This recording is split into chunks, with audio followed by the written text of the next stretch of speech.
Welcome back to Podcast Recovery, everyone. We're your hosts, David O. Allie B. And as always, our producer, Eric V. Yep. The curtain. Wow, He's our ghost. that was aggressive. That was aggressive. That was too much. Tone it back. Less coffee for you, That's Eric. so much for me, right? All right. Today we're joined by our very special guest, Brian. How are you doing, man? I'm doing well, thank you. Good, man. Where are you from? I grew up in Howard County, Maryland, and I currently reside in Baltimore, Maryland, Northeast. Where in Howard County? Yeah. Well, it was called Jessup, so it was like fake Columbia. Vollmer Housing, Guilford, Huntington East, represent. So did you go to Hammond? Yes, I did. The Zoo 132. Let's go. Wait, Jessup's in Howard Mills. County? Yeah. Yeah. Huh. It's like part Howard, part Anne Arundel. I was on the Howard County side. Yeah. Laurel's in 3 different counties. 4. Yeah. Laurel's 4. We Wait, looked that up. what are the Yeah, counties Same with Mount Laurel's in? It's Airy. in Howard County, Montgomery, PG, And and Anne Arundel. Anne Arundel. Oh, that makes And so then much Mount sense Airy about is Laurel. also in 4 counties, which is weird. What? Yeah. Frederick. Carroll, Baltimore. Howard, County, and Montgomery. and Montgomery. There's I was a in fake Howard Columbia. Carroll. Howard County Carroll. No. There's a Howard County, Mount Airy. Mount Airy, yeah, but Yeah. that's Carroll County to me. Like, how is that possible? I guess they're right next to each other. Howard so that County makes is very sense. weird. Anyway. Yeah, Howard County is very weird. I didn't know you were from Howard County. Yeah. Yes, What year did you graduate? I didn't graduate. What year would have you? 2002. Ah, hell yeah! Shout out to class of 2002. Let's go. I Yeah. got my GED. All right, you are the I'm smart. the youngest person here. Wow, that's weird. You're 06, right? What were you? Mhm. 05. Yes, Eric, 06. I'm 06. Okay. Yeah. Because you guys always think I'm the same age as you, but I'm not. I do. It's because you're so wise. Yeah, you are very Wise for old your owl. age. All right. When were you first introduced to recovery? Very young age. I believe maybe 16 or 17. I actually spent my senior year I spent my senior year in high school in a rehab. Okay. It was awful. Like one of those like It was like called Lois E. Jackson Unit in Cumberland, Maryland. It was attached to another unit which was for adults. So while shit, my dude. friends were preparing for graduation, I was spending my senior year in rehab because I couldn't stop using drugs. It was awful. So it wasn't one of those crazy ones where they threw you in the woods. You were Yeah, just like kind mountain of wilderness. No, it Yeah. wasn't like a camp. Okay, you were just locked It was up a in 2-month Cumberland. program though. I'll never forget it. It was awful. Oh man. And how long have you been clean? I just celebrated 10 years. Fantastic, Yay. man. All right. No holidays, no weekends. And with all of that out of the way, I'm going to turn it over to you to share your story with us. So take it away, bro. Thank you. And thank you guys for asking me to do this. My name's Brian. I'm an addict in recovery. I just celebrated 10 years clean, uninterrupted. Being here with you guys has been pretty cool. We're talking about Howard County. I actually tried to get clean in this area, Catonsville. Mm-hmm. And I was literally the guy that you would just bet. People literally would bet that I was just not going to make it or do well. And thank God that is not the truth. And I am truly grateful to really, being here is kind of stirring up some old feelings, and seeing Allie, I haven't seen you guys in years. So it brings up all, and we were talking about my old sponsee brother Matt, and how he's celebrating 15 years, and it just brings back all these feelings, and it just puts things in perspective, how grateful I truly am to be clean. Yeah, man. So my story, you guys asked where I'm from. I grew up actually in Laurel, Maryland, and then my sister went to Meade High School, which was a really bad school at the time. Yeah. So my parents tried to, my parents were always wanted what was best for me. Mm-hmm. So they moved to Howard County. And what I can remember was moving from Laurel to fake Columbia. Yeah. And I can remember the best way I could describe it is what I would call imposter syndrome, because I didn't really fit in with dude. these kids were cool. They know welcomed exactly what me you're to the talking neighborhood. They were bringing the cookies to the house. And Yeah. I grew up in Maryland City where, Yeah. it was just Different a vibe. whole different thing. Dude, And I was the poor kid on my street in Columbia. I was having the power shut off and all that shit, and I'd have to go stay at friends' houses because we didn't have power, and so yeah. I'm the new guy on the block, and they're welcoming, and it was cool, and they're rollerblading and playing hockey, and I just never felt like I fit in. And then going to the school and like, it was just like this really weird thing. I just never like, it was so weird. Like I never grew up in a drug house or like, my parents were married and like, I just felt like I never fit in. And being short never helped. You know what I mean? So how I adapted was being the class clown and then to backtrack, I also remember my first interest in drugs was like when the DARE program came to school. They opened up this 3-dimensional board with and literally had like these little cutouts of all these different products, and I was literally You're like taking notes, like studying. Like, I was literally expressing interest in what drugs I want to do. I was like, it was like a candy. They display it like a candy menu. So I'm like, oh, okay. Like, so when we found a pack of Marlboro Reds, it was like no question what we're doing. We have to find a way to like these things and like riding bikes and smoking Marlboro Reds. Yes. Oh my God. Was everyone's first cigarette a Marlboro Red? No, it was mine. It was mine. It was a Camel or a Marlboro? Mine was a Camel Gold. See, all right, tracks. All right, David. Mine was a Carlton. What the fuck is a Carlton? So my mom smoked Carltons. They don't even make them anymore. It's like a Benson and Hedges of the day. I actually smoked Benson and Hedges. Of course you did. Is that the skinny? Yeah, the skinny. I tried to smoke Benson and Hedges for a while. Because you were a total trash. No, Benson and Hedges, they're like a little bit more expensive than other cigarettes. It was like a step above a Newport, right? Brad smokes Benson and Hedges from time to time. So does he really? Yes, I'm gonna have to remember that. Yeah, I smoked them for like 2 years. It's anyway, but yeah, once I was able to get Marlboro Reds, then I knew I was cool. That was it. Once you do that, fucking dyno, I had the dyno. I had the dyno. Hell yeah! I had the dyno. What was it? The Raptor? I can't remember. Had to have the pegs. But so yeah, whatever. Just I'm not gonna. The whole story was this. Like then I make it to. So I always was an honor roll and GT student. I started when I was 11. And then it was slow progression, but whatever. So I get to high school and I was in all these honor roll and GT classes.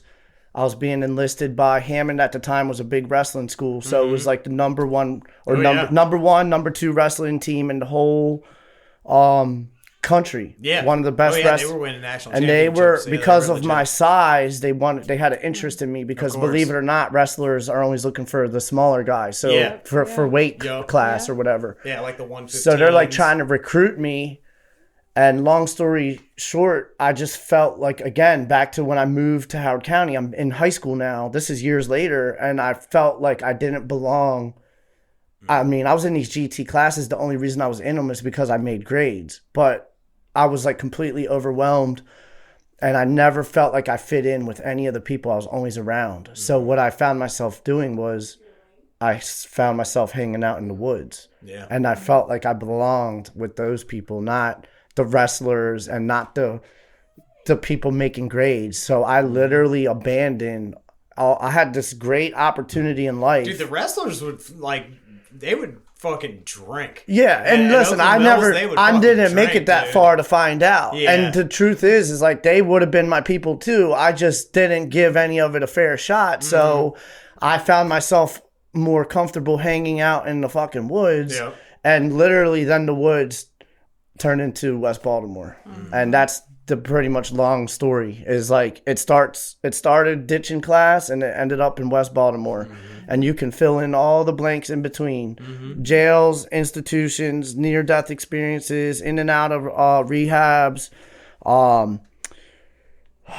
You asked about got introduced to NA at a very young age when I was a teenager because of the unmanageability. Like even before I picked up any real drugs, as you would say, they would say, Brian, if you don't stop smoking weed and drinking, we're going to violate your juvenile probation and you're literally going to spend your rest until you're 21 years old. You're going to be in a camp. When did you first get arrested? My first arrest was 14. Oh my God, really? My first arrest was actually, I can't remember, but I was a teenager. I got arrested at high school one time for hitting the FedEx man with I got in an argument with my girlfriend and instead of, I went outside and saw the FedEx man and I took your rage out on him. I just took a piece of, I hit him with a piece of ice. Yeah. You know what? Fuck FedEx. Fuck FedEx. Yeah, they hung up on me twice yesterday. The bitch wouldn't even drive up my fucking driveway he to probably deliver. had it coming. Fuck that dude. Fuck him. It's so embarrassing. I hit this guy who was doing his job with a piece of ice, and he literally. So what happened was he chased me into the school then attacked me. So he's getting in trouble for attacking me. Yeah. But the whole time I was like, he was minding his business. He wasn't even looking. I just hit him. And it's funny, but I also talking about Howard County. So not that long ago, I was in or maybe it was a year ago, whatever. I went into my old neighborhood where this beautiful neighborhood in Huntington East in Howard County. I know exactly what I'm you're talking sitting about, in the bro. neighborhood and it made me feel so awful because I literally thought about all of the things I had done, all the neighborhood burglaries and stealing things out of the same person's car and all the terrorism. Terrorism. 100%. Hitting people's cars, right setting things on fire. Yep. It's literally... I was a little domestic terrorist. It's funny, but it's literally embarrassing because it's like, what the fuck was so wrong? There's literally nothing wrong with me enough to be doing all this shit. You want to hear something fucked up? My sponsor has come back. He was like, so when you grow older and that shit happens to you, you're not even allowed to get mad. I do. You just have to fucking take it because that's the karma. You're coming right. Back I know. It's like Herb. Herb's amazing. It's the truth, and to be somebody's gonna pee in your mailbox, David, and they're gonna take it down with a bat. Fuck. And to be fair, it's like I haven't even had what's happened to me. As nearly tenfold. So you're so right. Thank God for TikTok. The kids are distracted. But it literally TikTok to fuck with me. It literally is embarrassing though. I mean, I'm serious. I felt really bad sitting in my own neighborhood. It really made me feel awful. And I've done a lot of work, so I don't carry a lot of guilt and shame. But there are certain things, you think about some things what the. It makes you question what the fuck was seriously wrong with you. Sorry if I'm cussing on No, nope, you can cuss. All right, cool. Thank God. Yeah. So, anyways, my recovery journey. Oh, there's so many things I could tell you, but basically, I was introduced, and then I was in and out, and I just couldn't get it. I did the 1, 2, 3 shuffle, start doing work. What I like to say, and I hope this can help somebody, is a lot of humans, we like to start things and we don't like to finish them. I still have a long list of things that I've started and never finished. So what I think happens for a lot of people embarking on this recovery journey is we start doing the work, with the sponsor and working steps, and then you really don't get the results that you thought you would get. Or it's not happening as fast as you want, and things aren't happening the way that you want them to. So we embark on this journey, and then we find out it's a spiritual journey, and it's well, I don't really want to do it. So what I would do is I would start doing the work, but come to find out when things started getting weird in the 4th step, I would get I was really good at just aborting, starting and not finishing, and it would cause me to just go in and out. So one thing I would like to challenge anybody listening is one of my suggestions is if you're gonna start something, remember why you started and finish it, because we're really good at starting things and not finishing it, whether it be a college dream or 12 steps. It's there's 12 steps, not 3. You got to do all the work on 12, and that's what it took for me to finally get clean. Was to stay clean, was to actually finish what I started. And I still start things and don't finish them. Don't get me wrong. I have a list of things I need to, that I've started and not finished. Dads are 100% notorious for that. Yeah, But you have finished your steps, Brian, right? What's that? You finished your steps. I have worked all 12 steps. I job. knew exactly what you were doing right there. Piece of shit. What was I doing? I don't play fucking coy, motherfucker. No, I mean, I'm look, on 11, okay? It's not a race. Oh, you're getting caught? Let's go. That's what that 100%. That's what the shade was. He was throwing shade at me. I picked up on that. I got you. I did not. Oh, did you That finish went your over 12? my head. Oh, good for you. Hey, I mean, you That's guys really important in recovery. Listen, you We guys had are the same. We were in the same sponsorship family. That shit's like super. No, I like know. you finish your steps in that sponsorship. Hey, you family. guys are bringing up a good point. It's like you can ask somebody how many years they got clean, and then whatever ask year them. they got is what step they're on. So it's like I personally think that they say in AA they work them too fast. This is just me personally. I think in NA we're working them too slow, and I'm talking about me. Step a year stuff. It's like they got just some of these guys are like, let's marinate on your 6 step for a year, Dear and it's kind of God. like Yes. yeah, if you have Let me cancer, exhibit all these. let's all slow these down your defects. cancer treatment. You know what I mean? Right? Like this Yeah. is weird. I personally think and I say we because I'm talking about me. Yeah. Like we need to do more step work. Yeah. Oh, my sponsor hasn't held me back. I have 100%. Right. Yeah, I've worked all 12 twice, and like I even did like Okay. And how much One- time do you have? 12 years. Exactly. So Accelerated I'm 12 just kind of on the years. same trail, but I'm like, I should be doing this like at least once a week, like once a month, something more regularly. I just hear David like. Exclamation. Wow, I'm sorry. Don't project your lack of working steps on me. No, right? I know. Jesus. No, Look, you're my ass 100% was on right. fire though when I came. Yeah. You know what I mean? Like I had to work steps because I was like, I'm either gonna work steps or I'm gonna fucking die. Like Yeah. that was my two options. And what's- so, and and that's what's- what I did. What's crazy for me, Hoppy, my grand sponsor, he worked his 12 steps in 72 hours and he has 24 years. So you never Right. know. Like, So, you yeah. never Wow. know. Okay. So Yeah. He was AA. yeah. But Microwave steps. Hey, you know what though? That's why we. Instacrack.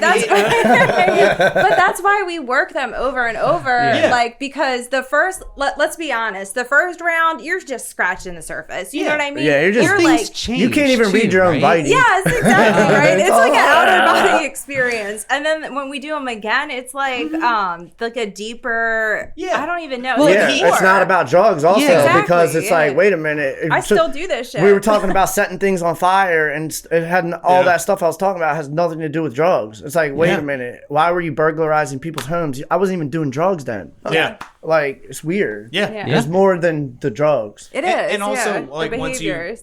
you start sponsoring people, you still are working the steps. It's just from a completely different angle. Like, Yeah. because Yeah. he Oh, yeah, for went sure. through the 12 with Herb again. Like, Yeah. is it that necessarily he's doing it? No, but it's a totally new perspective because he's guiding somebody else through it. No, which I've is been the whole point of it. I've been doing step work with a sponsee and been like, oh my god, like I never fucking thought of that. Yeah, Like, it's you a always totally different you always pick perspective. up something new. Yeah. The good news is about the whole thing is it's not a one size fits all program. Yeah. I think one size fits most. Yeah. Like, but there really isn't any wrong. Like the stuff that I do now to stay clean probably won't work for somebody that's like you said coming in and they're just on Yeah. fire. Like, And it might not even work for you 3 years from now. exactly. It's only you Exactly. gotta adapt and change always. Yeah. Yeah, and do 100%. what's best for you because as we stay clean, like our lives do change. Yeah. And, Oh, you know, yeah.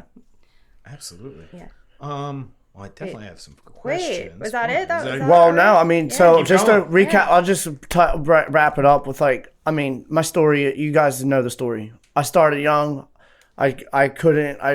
So wait, what event precipitated you going to rehab for your senior year? Great question. I was because I was on juvenile probation.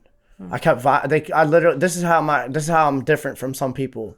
A normal person, they say, Brian, if you don't stop smoking weed, the pot, you're gonna you know, if you don't stop The smoking the reefers. reefers, smoking dope? we're gonna Yeah. send you to Smoking, my parents always called Yeah, it dope. me And I too. was we're gonna like, send you to the smoking camp. dope. Yeah. And you're gonna be doing push-ups till you're 21. And for me, like, I literally couldn't stop. Yeah. I had consequences I was facing that were pretty serious for being that age, and I couldn't, for the life of me, stop.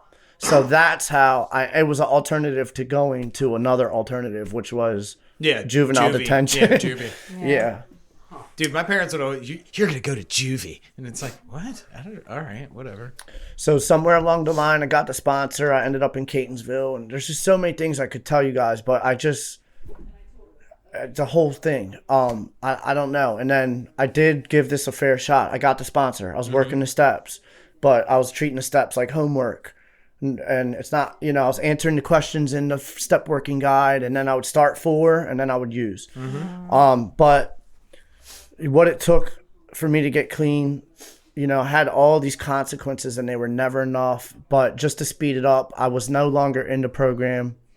And I was actually in a program called BBH, one of my many visits. Oh, the lovely BBH. It was Baltimore Behavioral Health, West Baltimore. Yeah. Oh, okay. It was like, that's the end of the road. It's the end of the road by the railroad. It's like the last stop before you die or get your shit together. It was awful. Yeah. I don't even think it still exists. It was a big scam. I think it does. They just rebranded. Under new ownership. So a bunch of other scammers run it now. Hey, but whatever. Some people, I think, do get their help there, wherever you got to get it. But, you know, just to speed my story up, I was in this BBA. And this is a whole, there's years of all these stories. Like, I've done, you know, in and out of jail, you know, Baltimore City bookings, detention center, Howard County Detention Center, Snow Hill. I just actually got my record expunged. I was arrested over 14 times. I had a felony. I had my apartment raided. I've had my mom's house raided. I mean, I could just tell you guys all the stuff. I mean, you guys, you know. Oh, yeah, we know. Yeah. I smoked crack on my 18th birthday. I hated it and couldn't stop smoking it for 10 years. My girlfriend, rest in peace, Nicole. Like, I had this girlfriend who actually passed at the age of 22. Everybody thought I got her on the shit, and I'm not saying she got me on the shit, but her and my other friend said, put your arm out. I put my arm out, you know. I used to, if I saw a needle, I would literally pass out. And they said, put your arm out. This is the way to do it. So I literally put my arm out. That was it. And then just, you know, in and out of the jails, institutions, Shoemaker, Turk House, anything you could think of. Never made it to Father Martin Ashley or anything like that. I made it there. You did? Lucky you. Lucky I actually went there. Eric's solution. So let me tell you how the insanity is. Me, I went to Father Martin Ashley years ago to speak. And I literally and I was clean for years, and I literally wanted to check in. Were you there on steak night? I was like, I need a break from life. Can I like just come in here and like, where's the juice bar and like get me some food? There is Wait, a juice can that bar. be a thing? Yeah. Like for adults? Yeah, like, can I take a break from this shit? Yeah. What did they used to call it something back in the day, right? Women used to get it because they would go hysterical. Well, yeah, that makes sense. Wellville. There's a movie like Wellville. We should make that a thing. That's a great business model. Like, it is. If you need a break from everything, are you about to lose your shit? Yeah, it's called a retreat. They do have them. Yeah, they're called retreats. Yeah, they're real. You can go on retreats. But we could model it as like a like a big building. Like you can escape life. It's like rehab. Rehab for recovery. Yeah, it's just rehab for life. Like, there's an mental break. Yeah, it's called Shepherd. Do you hate your fucking job and you want to punch your husband in the face 24/7? We have a place for you. Yeah, I literally felt like that. I was like, I would like to just stay here. Spend 28 days. Isn't that crazy? 28 no, days. It's not that crazy. I mean, like, it's nice, and like, you've been institutionalized. Like, I was institutionalized to a certain extent. Like, there's a nice feeling to not have to worry about it. Glad to know I'm not alone. Days, right? Yeah. Like, it's like you're gonna feed me. You're gonna tell me where to go. That's a good thing about you know? being an addict is like if like. We do get that break. Obviously, it's from drugs and alcohol and like us completely destroying our lives. But like most people just don't have that. And we can go to a meeting. We can go to a meeting. Yeah. We can come talk on a podcast. Like we have people to relate to, and other people just don't. Like, and what's so wild is I just shared that, and come to find out, I'm not alone. Yeah. Like, who thinks like that? Not obviously not just me. No. I think that sometimes I'm just like, fuck this. Is this what we're gonna do for the next 40 years? Can I just take a month? Can I take a month off? Like this or sucks. Yeah, because it's like, you know, using drugs is hard, but like living life on life's terms without the use of drugs is hard. Yeah. But that's why I always tell people, like, I talk to my sister, and she's like, you know, I haven't seen her probably in 10 years. She's never even met my daughters because she's caught up in active addiction.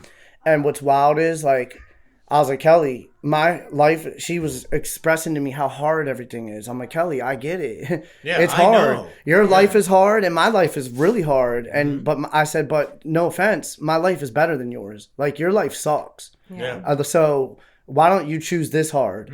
I was like telling her this because she's like selling me on like why she's too old to figure this shit out. And I'm like, Kelly, I get it. It sucks. It's hard. But like everything is hard. Yeah. It's as hard as you make it. And life is hard with or without drugs. Yeah. So just to speed it up again, sorry, I know we're talking about so many things, but like my recovery process hasn't been pink cloud. I like literally what it took for me to finally surrender was I did some work. I met some people along the way. I really did get dialed into this program. I knew where all the meetings were. I've been to all the meetings and I had enough people and met God probably, I really believe in a higher power. Like I used to hear people like God's grace and his mercy. And I would be like so turned off by that. But I really truly believe what it took for me was like a divine intervention, and all the people, including you guys that I've met along the way, were all the pieces along the way, and all these people always wanted what was best for me. And what it took for me to finally surrender was I knew enough, and I'd like found out I was having a kid. I only had 180 days clean, and the woman, my kid's mom at the time was like, Brian, if you don't stop using, you'll never see this kid. I'm going to take this kid. You'll never see it. And I swear when she said that, it was like a relief to me because I didn't even know how to take care of myself. How was I going to be a father to this kid, right? And like, it was like this relief. I'm like, all right, cool. I can continue to do what I know how to do, which is use. But because of the work that I had done with a sponsor along the way and knowing that other people were living a better life and before that, I had gone to my dad's funeral. And what was so cool nothing was cool about it, but when he died, even though I was not actively working a program, my sponsor, Tim and Matt, and I think maybe somebody else, they showed up to my dad's funeral unannounced. And what was so powerful about it was they were not preaching. They were not trying to drag me back to NA. They weren't telling me what to do. But they were carrying the 12 step by being there to let me know that they were there for me. And they didn't say one thing to me about coming back. And that was like so powerful. And then I knew after my dad died, I like basically tried to get clean one more time. And that's when I found out. And I put together 100. It was like one of the hardest detoxes I ever went through. Talking about like Shepherd, I ended up like trying to check myself into a mental institution because I couldn't sleep for it was like 9 weeks of no sleep. So I started literally going crazy. Finally got relief and started doing all the meet. I was in Northeast Baltimore. I never knew. I thought Baltimore ended at North Avenue, so I had no idea what Northeast Baltimore. What is this fucking place? So the misery continues. This is it's like wow, Baltimore's way bigger than I thought. I thought I was It's not just these 3 blocks. Yeah. There's more than Pratt and Monroe. It's more than Pratt and Monroe. I thought literally North Avenue. I thought that's where Baltimore ended, right? Yeah. And I'm like so confused. I'm seeing all these cop cars, and I'm like, what the? I'm like, there's city cops in the county. This is so weird. So I found out I have 180 days clean. I find out I'm having a child with a woman. And I was like, well, I got to use. I figured I would try to use before she came, whatever. So I couldn't. So I start using. I couldn't stop. The kid's mom finds out. She's not born yet. She hits me with the ultimatum, and that ultimatum at the time sounded really good. It was just giving me an out on life to not be accountable, not be responsible. That's how warped our thinking is. Yeah, hey, this is your shot. It's like, to give the fuck up. Yeah, exactly. Deuces. Yeah, and this is my out. Yeah, that's how our brains fucking work. Yeah, she gave me the out, and I was relieved, and I was like, because I can't take care of I don't even think I had a car. Yeah. How am I going to take care of a kid? I don't even have a car. I don't even know how to stay clean. I don't all the disease. I was still sick, very sick. But I also had done some work, and like I had already dealt with the guilt and shame of not being able to speak at my own father's funeral because I had nothing to say. They were like, Brian, you going to speak? Your dad just died. You got something to say? And I literally had nothing to say at my own father's funeral because of all the years of active addiction and guilt and shame. Like I just sat there and I just cried and I cried and I cried. And I literally didn't even talk at my own dad's funeral because he was a Vietnam veteran, career man, good dad, awesome dude. Like, it was wild. Like, I literally couldn't even speak. I was 103 pounds. Matt and Tim were there, thank God. Like, barely. I was barely holding up. You know. And then flash forward, I find out I'm having a kid. Start using. But because of some of the work and the people like Tim and Matt and other people I met along the way, there was this voice. And it was like, dude, you don't really want to do this. And I literally was like, I didn't want to get clean, stay clean, but I didn't want to. I was in that space of like just not knowing anything, and I literally was like, "Dude, I gotta get this." And you gotta do something. Yeah, I have to do something. Yep. Like I wasn't ready to just completely give up, and just to speed it up, like I end up giving just one more shot. Tim at the time was still my sponsor, and my wisdom teeth were coming out. I managed to get like 90 days clean, and then I have to get my wisdom teeth taken out. And so now I have this reservation, right? Because I'm about to get these Percocets or whatever they're going to give me. Yep. I mean, they were compacted. It was really bad. I'm going to dental school. I go to dental school. I tell them I'm an addict. And I had told a bunch of people. I had never been able to get through a reservation clean. So what happened, what it finally took is I told this dental place, like, hey, I'm an addict. Like, if I don't need them, don't give me the Percocets. Still setting up the reservation. Like, but if I do, you know, if you think I'm going to trust your judgment. Yeah. So how it went down was they gave me the nitrous. They took my teeth out. And this dude, this dental student, I wish I knew who he was. He literally was like, Brian, he's like, that didn't really go that bad. He's like, I could give you Motrin or I could give you the Vicodin. He's like, but I really don't think you need these Vicodin. And this dude challenged me in my recovery. And I was on the nitrous. I was like, all right, man. I was like, you're good. I was like, I don't need. Bro. I was like, good. I was like, I don't need them. And I literally said no to drugs for the first time in my whole. I was 28 years old, and for the first time, on nitrous. I said no to drugs. I had to do the nitrous. If you're not wah-wah-wahing, are you high on nitrous? So I was on the nitrous, and I said no to the Vicodin. And then for the next 3 days, I was like so fired up. I was like, holy shit, I just said no to drugs. I come out into my dare works. I was like, dare. Like Rocky, but I was like, came out to the lobby. My daughter was a little tiny baby. Wait a minute, I'm getting the time frame messed up because of, you know, all the brain receptors being fried. But anyway, dude, timeline's not my strong suit. That's right. Okay, I used up until the daughter was born. You know, do you fabricate so many lies that you still get mixed up in them? Yeah. But anyways. My daughter was there. Yeah, that's right. She was born. So I come out and she's in her little car seat. And I'm like, yeah, I said no to drugs. I'm like all fired up. For the next 3 days, I was like, I got to go back there and get these fucking Vicodins. I need those drugs. So I got through that clean. And I have not used since. And it was because I got through a reservation. And once I realized that I could say no to drugs, as stupid as that sounds, like, just say no. Yeah. Just remember to just say no. The same program that got me interested in drugs, just say no.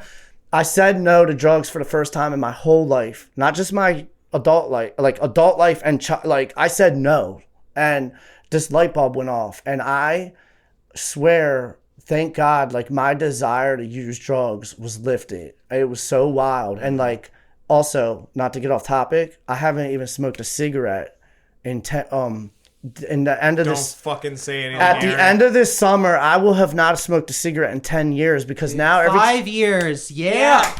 Dude, I got like 10 years too. Every time I think about a cigarette, I get nauseated because I associate it with getting my wisdom teeth taken out. Oh, did you get dry socket? I got dry socket. And I tried to smoke a couple times. It hurts so bad. And like, so now because of this divine experience, dude, like I don't want to do drugs and I don't want to smoke cigarettes no more. And now it's been over 10 effing years. Dude, my mom did the same thing, like with like the doctor. She was like, he is a drug addict. Do not give him drugs. And like, I got dry socket and I was just like, oh my God. It was like 2 weeks of like, I couldn't.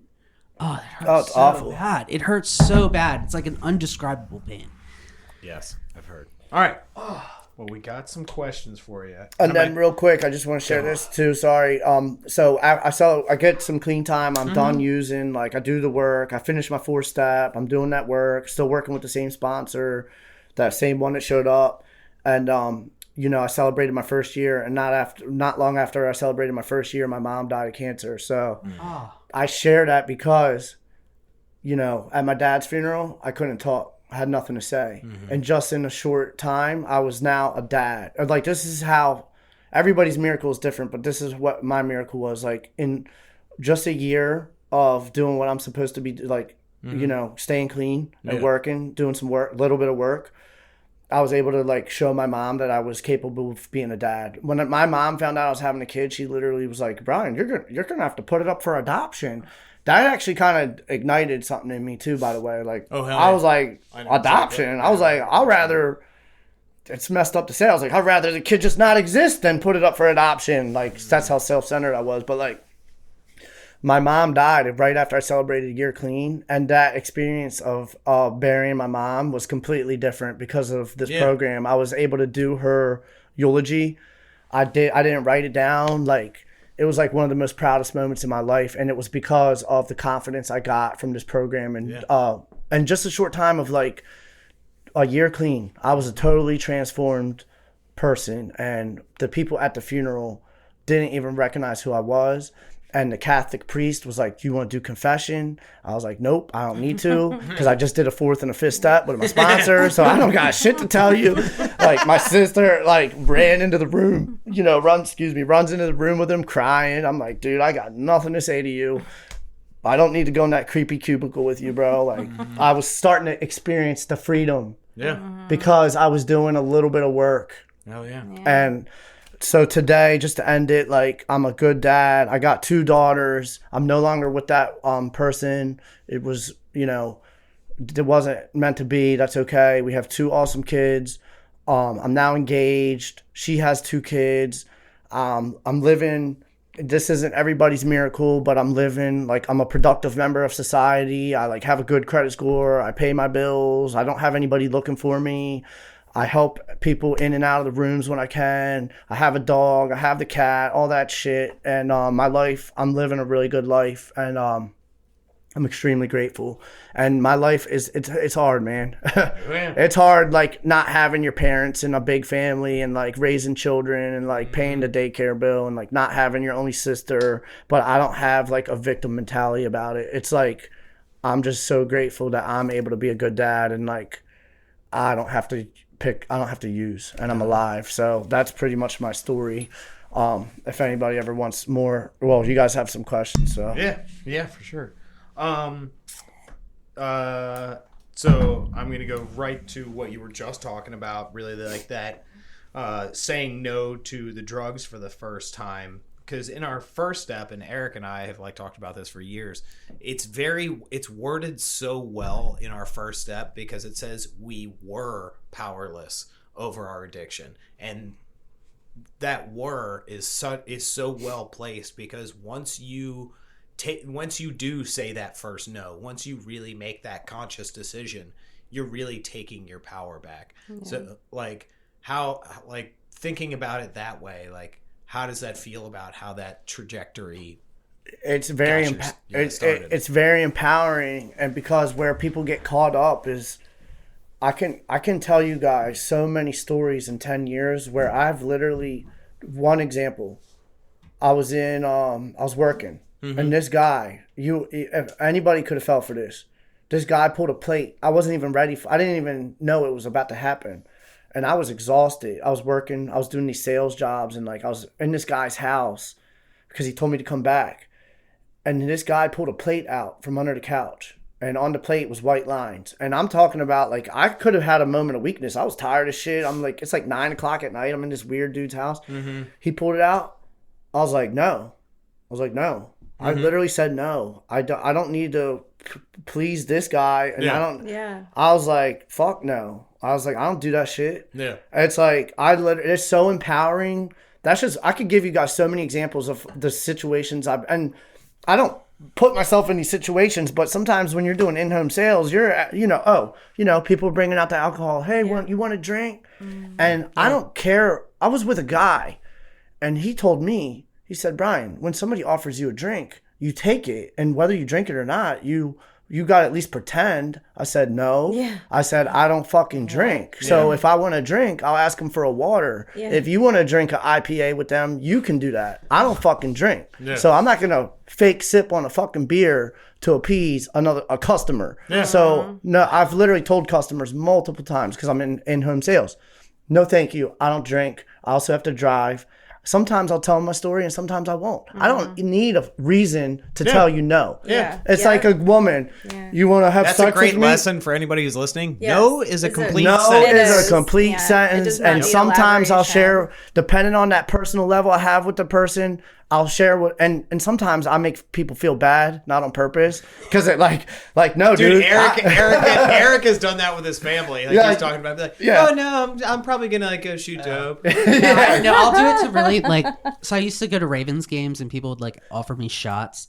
And they, they're all drunk, older dudes, and they're just like, oh, what, you're a pussy, you're not gonna take a shot. And it's just like, oh no, dude, just that shot. We're at what? I guess we're at G-Lot, so how long is it going to take me to get to you want to from here? You want to go do some heroin after this? What, you're a pussy? You don't want to do some heroin? I don't know. I would prefer speedball after 2 of these. If you're just asking me, dope and coke. What's up? Put it right back on them. Be like, you don't want to go get some people crack out. after It's kind of hilarious. It does. I'll tell you who gets freaked out. I went to Jamaica.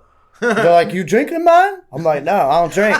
They literally, all of them, they go, what's wrong? Yeah. What's wrong, man? Yeah. I'm like, I don't fucking drink. They literally think you're weird. They think you're like a negative, weird spirit or some shit. Well, that's because who are the people that don't drink are the extreme Christian, what Amish people don't drink, the Mormons. I don't think they have Amish people in Jamaica. By the way. Well, they have. Oh my God, can you imagine a Jamaican Amish person though? What was it called? Rumspootin' or whatever? Rumspringa. The Amish people do drink. I wanted to hang out with them so bad during that time. I didn't it wasn't. You still have the chance. It's right up in Lancaster, dude. Yeah, right. You're not far away. You still have the chance. Go take your pilgrimage. That dream is not dead. Yes, right? That'll be your pilgrimage. I'm too old. Yeah. You could probably pull an Amish beard, Eric. An Amish beard might look good on you. I could pull it off. Oh my God, no. The just chin strap. Yeah. I used to, that was high school, chin strap. Yeah, they're not allowed to have mustaches. Really? Yeah, why? Amish people. I don't know. We need to look into why. I don't know. I should have wrote something down. That's why I gave you a notepad. Oh, fuck off, David. I'm not perfect like you. I don't know. That's true. I guess because maybe I feel like I've seen the journey, right? It's it's cool to watch people in and out of the rooms, but. So when you did finally make it to that 4th step, was there anything that you were like, oh fuck, I don't want to look at this. I don't want to talk about this. I'm not ready to address whatever. Or was it as scary as you thought it would be? The thing about the 4th step, and I will agree with people, they're like, it's really not a big deal. It's really not. Yeah. But the problem with the 4th step for me was, I didn't want to look. They're like, well, you already did it. You already lived it. You're already thinking about it. So that's true. But there is something to be said about when you're digging into it because it does make you uncomfortable. Yeah, shame and guilt. And when real. You're not, I just, and the truth was also maybe it's just all right, maybe I like the, what it is we like the idea. Man, he's got 10 years. He's doing all these things. It sounds good. But when it's like working out. Well, yeah, I want to have muscles and shit, but then you got to do the work, and then it's but I really don't want to do the work. Yeah. But it did become to a point, like you said, where it was just straight necessity, where if I don't do this shit, I got nothing. I had to do it or I was going to die, literally. Yeah. My last run wasn't my worst run, but it was about to be the last one. There was going to be no coming back from that run because of of being a deadbeat dad on top of all this other shit.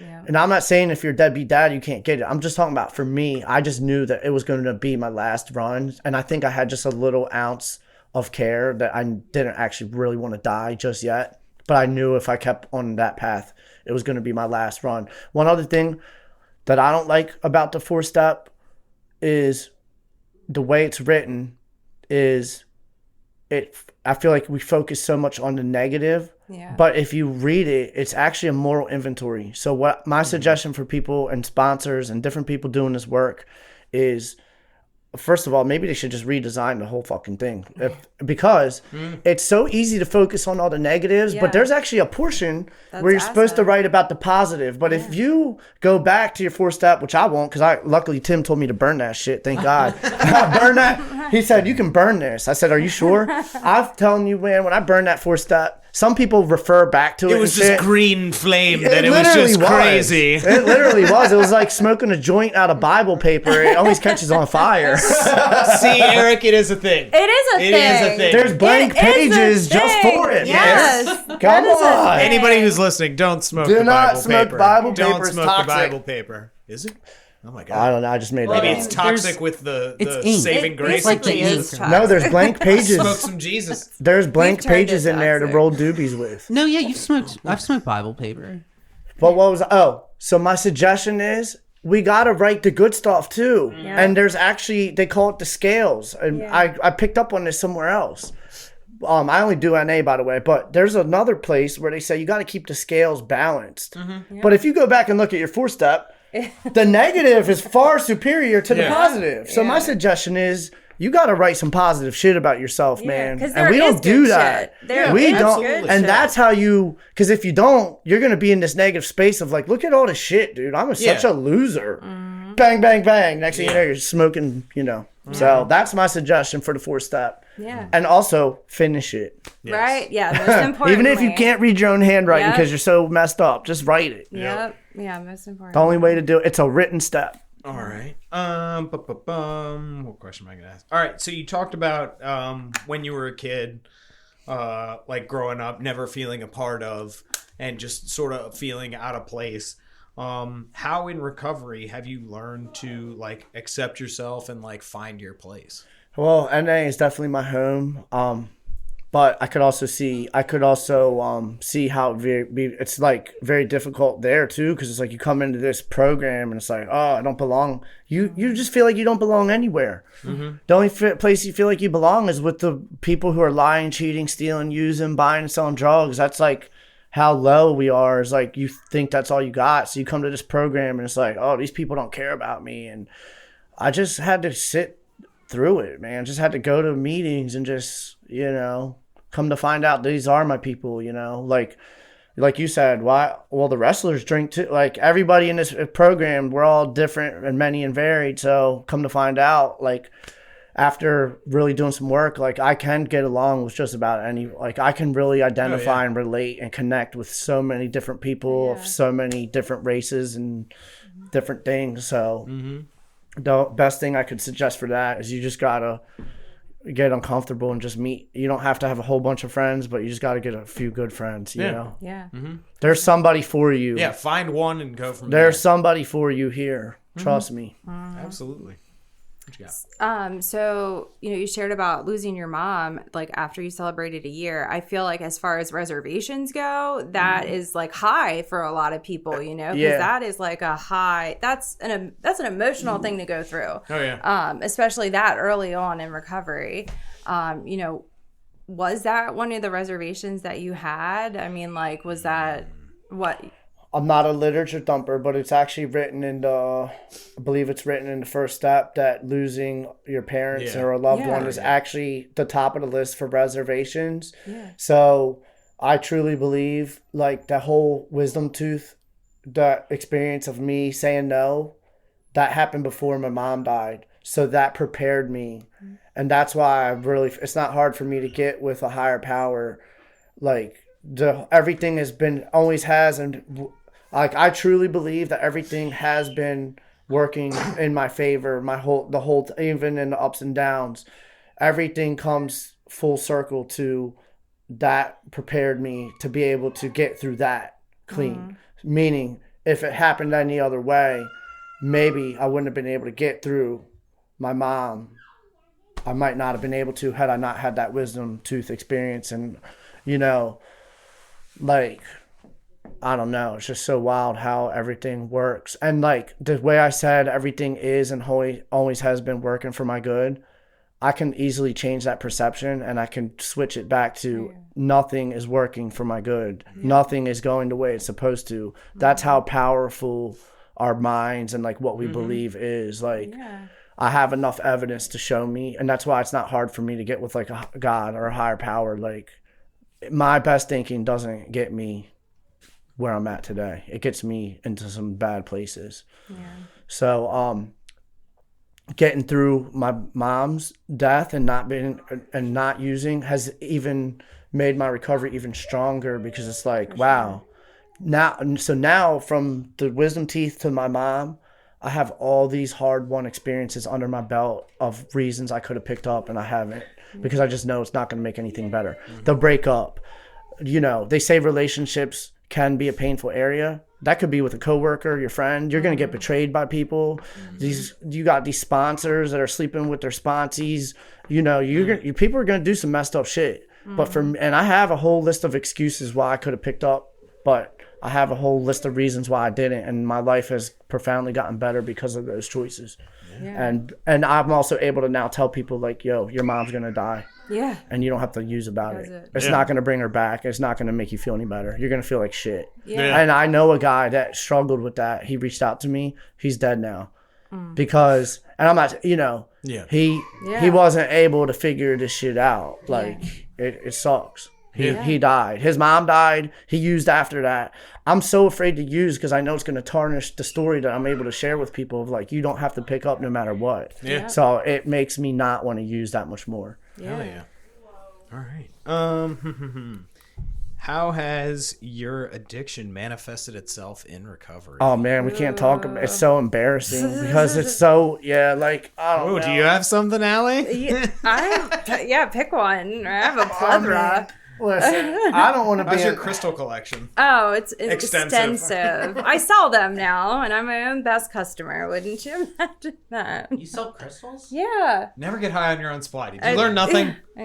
Listen to Biggie again. Yeah, I should. The 10 crack commandments. Oh yeah, totally. That's words to live by. Anyway, how is your addiction manifested? Unfortunately, my addiction has not manifested in any healthy like rarely does. hobbies or like you know, people are like going fishing.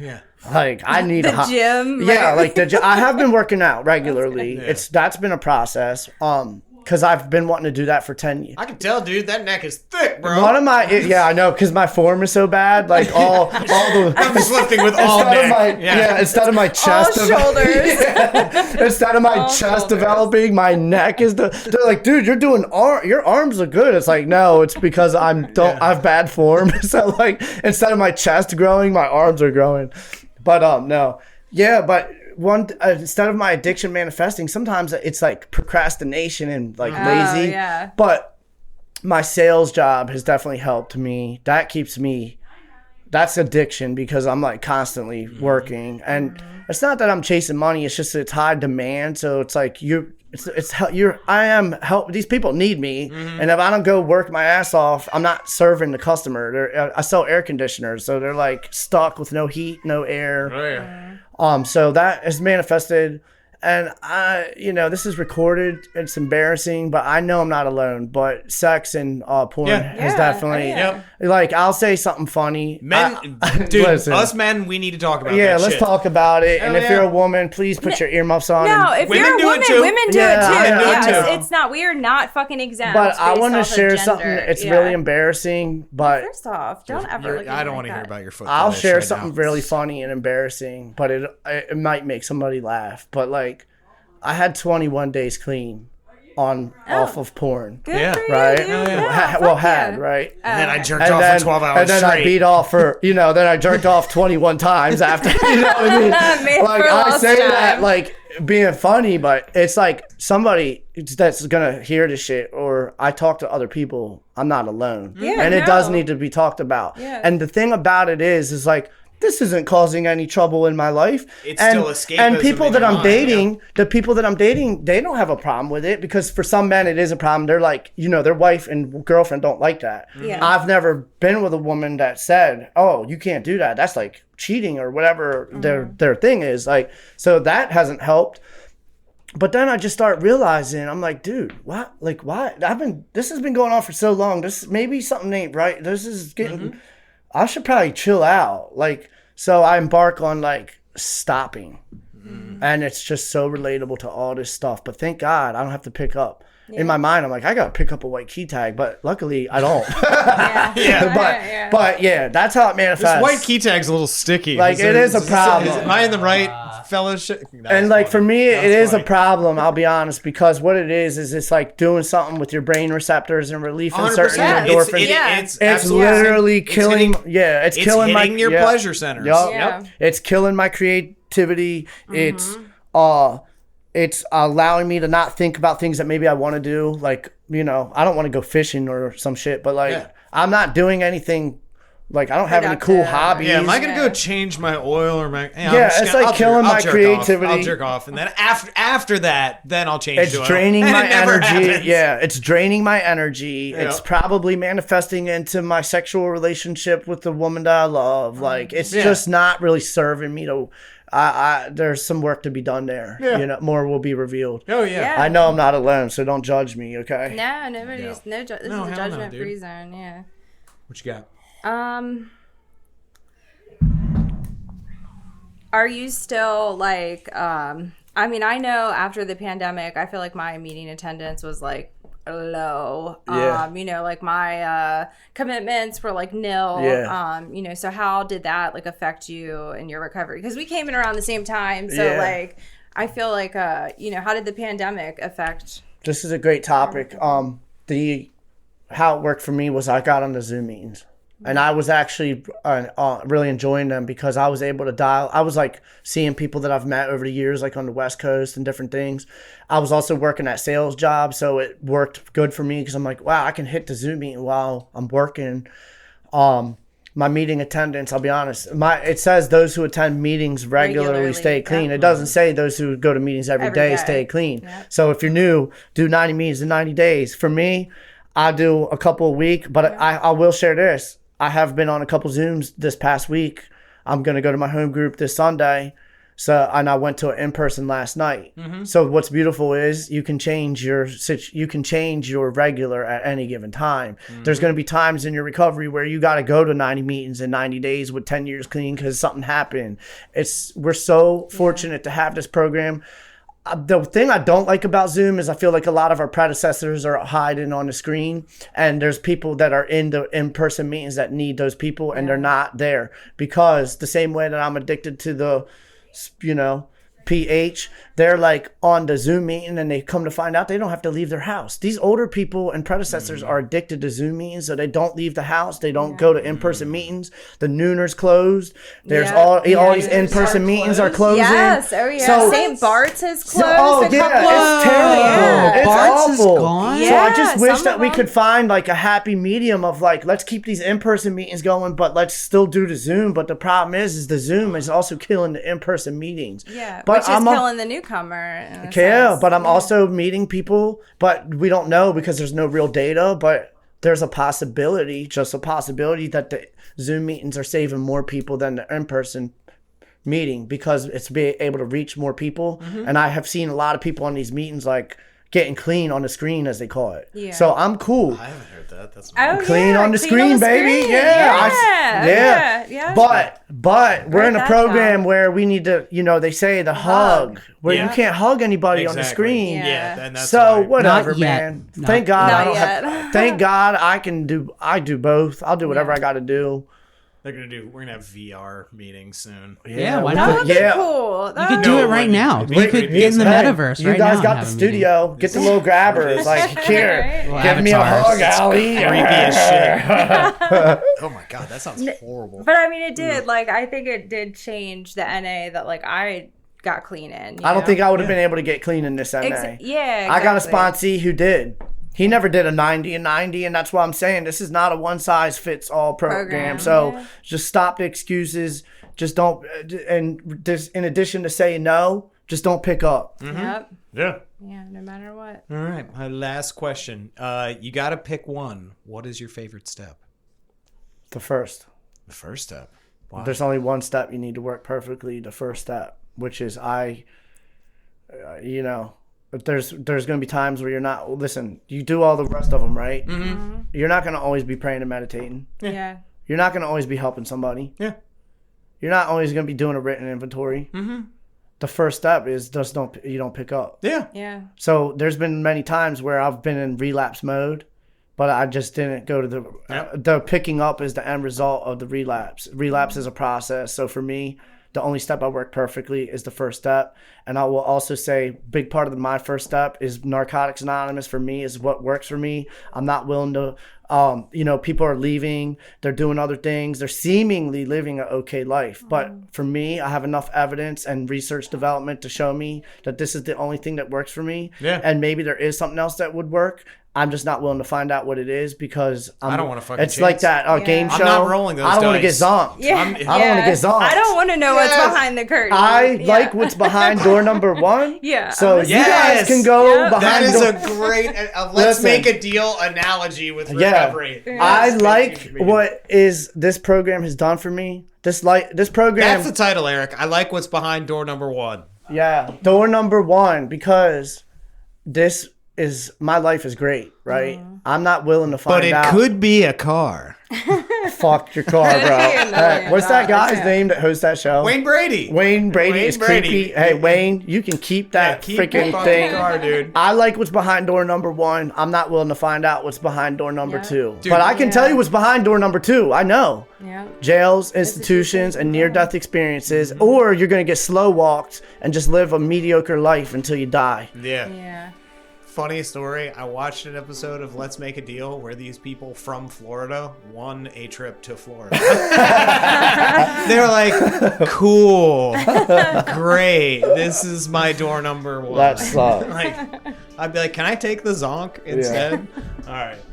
Well, we are out of time, but we would like to thank our guest, Brian, for joining us today. Woo! Great job, man. And we'd like to give you one last minute. Talk to anybody out there who's struggling, needs to hear that message of hope. What do you have to say directly to them? Man, if whatever you're going through, just don't give up. I'm not trying to be like a motivational speaker, but everybody's going through stuff, man. Like, it's drugs and alcohol. If you're even listening to this, that's a strong indicator that drugs and alcohol have had a negative impact on your life. So if you're anybody like me, I have lost my right and privilege to use drugs and alcohol. So it's over, bro. Like, my life is so much better. I don't need to use drugs and alcohol to get high. Like, celebrating clean time and helping other people and watching my kids like grow up, like, it's a high you cannot buy, as they say. Mm-hmm. So if you're struggling and I've seen people in their 60s getting clean, like, it's not too late. Yeah. It doesn't matter if you're old or young, man. It's not too late. You're not too young to get clean. You're not too old to get clean. Like, just throw in the towel and just stop. It's time to grow up, man. It's not a good look. Weed is stupid. Alcohol is stupid. It's cool for some people. For me, it's not. I'm over it. I'm so glad I don't want to use. And my life is great today. That's it. Fantastic. All right. We would like to thank everybody for joining us and tuning in. Here at Podcast Recovery, we are aiming to expand the scope of support for recovering addicts. Accessibility and convenience of helpful services is paramount to combating addiction. We work to bring the message of recovery to every addict, wherever and whenever it is needed. We believe that a powerful voice of recovery should be obtainable, practical, and at the touch of a button. Every addict deserves to hear a message of hope, and Podcast Recovery is here to provide it.